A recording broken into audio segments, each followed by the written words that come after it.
Wait a second, because what Cardi B finally revealed doesn't just add context to the story everyone thought they understood. It completely reshapes it. It forces a pause, a reconsideration, a moment where everything people assumed suddenly feels incomplete. For weeks there was silence. Not the kind of silence that suggests avoidance, but the kind that builds tension, the kind that makes people lean in closer, refreshing timelines, waiting for the moment something real breaks through the noise. Rumors spiraled, narratives were formed and reformed, and speculation filled every gap. Meanwhile, Cardi remained still, composed, and seemingly unbothered. But now that silence has been broken, and what she's saying carries weight in a way that speculation never could. This isn't a dramatic outburst. It isn't vague or cryptic. It's deliberate, clear, and grounded in something deeper than a single incident. Because despite what many believed, this story was never just about one night, one public moment, or one headline-grabbing event. It was about patterns repeated, ignored, and ultimately confronted. It was about self-respect. And most importantly, it was about reaching a point where staying becomes more painful than leaving. To understand why this moment matters, you have to look at everything that came before it. For weeks, Cardi watched as chaos unfolded around her without stepping in to control the narrative. Reports claimed that Stefon Diggs was trying to reach her, calling, texting, involving mutual friends, even appearing at places she was scheduled to be. There were whispers of tension behind the scenes, of words spoken in private that painted a very different picture than what the public saw. Yet Cardi didn't respond. She didn't engage. Instead, she unfollowed him quietly after the Super Bowl, posted a message that hinted at closure, and kept moving forward. And moving forward she did. She launched her tour, performed to packed crowds, and leaned into themes of self-worth, independence, and protecting one's peace. On the surface, it looked like she had already moved on, as if the relationship had been neatly filed away into the past. But beneath that calm exterior, there was a story still waiting to be told, one she wasn't going to rush, and certainly not one she would tell on anyone else's terms. Now she's chosen her moment. According to those close to her, Cardi's decision to speak wasn't driven by pressure or public demand. It came from clarity, from reaching a place where the emotions had settled enough for her to see things as they truly were, not as she once hoped they could be. And what she revealed isn't shocking because it's scandalous. It's powerful because it's familiar. At its core, her story is about recognizing a cycle and deciding not to repeat it. After years of a highly public, turbulent relationship with Offset, one marked by breakups, reconciliations, and very public betrayals, Cardi had already endured more than most would tolerate. That chapter alone took a toll. Walking away from it in 2024 wasn't just a breakup. It was a turning point. She took time to heal, to step back, to rebuild a sense of self outside of the chaos. But healing isn't always linear. When Diggs re-entered her life, he came with promises, change, stability, something different. And like many people who have been through emotional turbulence, Cardi wanted to believe it. Not blindly, but hopefully.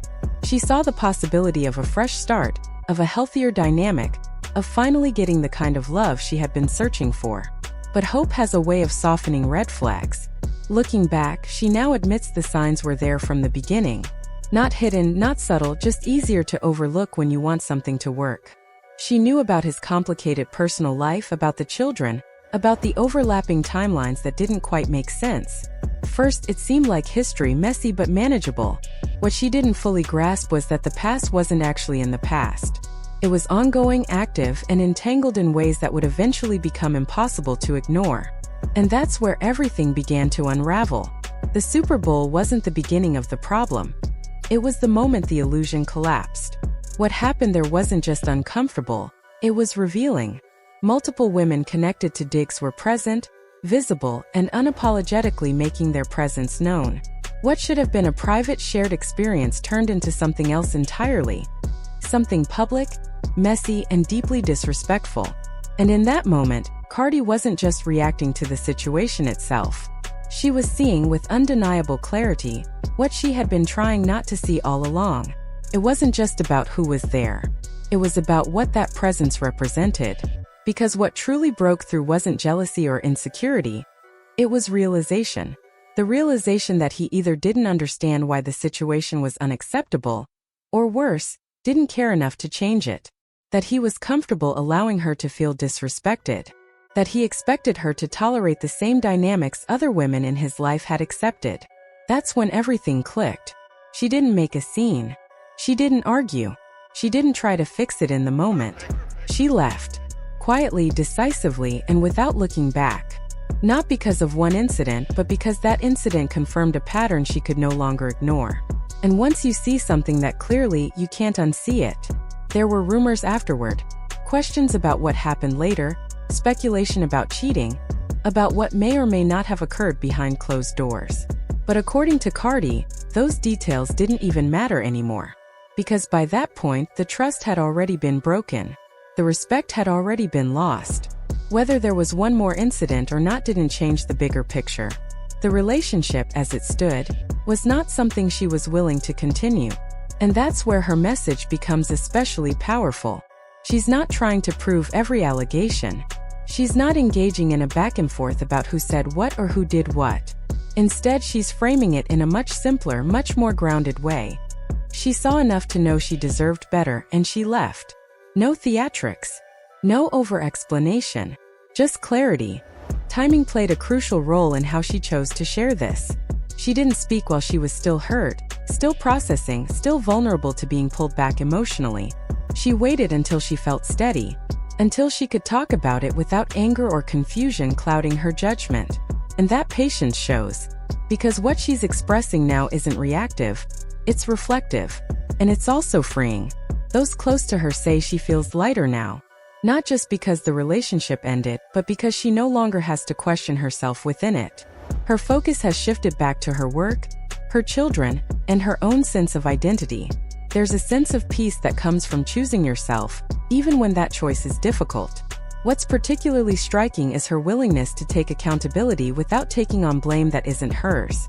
She openly admits she ignored red flags, that she may have moved too quickly while still healing, that loneliness, hope, or even the desire to prove something to herself may have influenced her decisions. But she doesn't let that self-awareness turn into self-punishment. Instead, she treats it as a lesson, something to learn from, not something to be defined by. At the same time, she's clear that her choices don't excuse his behavior. Two things can be true at once. She can acknowledge her missteps, and he can be held responsible for his actions. One doesn't cancel out the other. And that distinction is important, because it reflects a level of emotional maturity that often gets lost in public narratives like this. What resonates most with people, though, isn't the celebrity aspect of the story. It's the relatability, the idea of recognizing patterns, of realizing you've stepped into something that feels familiar in all the wrong ways, is something many people understand. Leaving one difficult situation only to find yourself facing similar dynamics again can feel frustrating, even disheartening. But what Cardi is emphasizing is that growth isn't just about leaving. It's about understanding why you stayed, why you returned, and how to make different choices moving forward. That's why she's choosing to step back from dating altogether, at least for now. Not as a reaction, but as a decision. A conscious choice to focus on herself, to fully heal, and to redefine what she wants before letting anyone else into that space. Because if 6 months wasn't enough before, she's not rushing the process this time. She's giving herself the time she truly needs, not the time she thinks she should need. And perhaps one of the most powerful things she shared is her perspective on timing. She doesn't see this as wasted time. She sees it as a lesson that came early enough to prevent something worse. Catching the pattern now, before investing more years, before deeper entanglement, before greater consequences, that, in her eyes, is a kind of blessing. It doesn't erase the pain, but it gives it purpose. Her message to others is simple, but it carries weight. Trust your instincts. If something feels off, it probably is. Don't ignore what you see in hopes that it will change.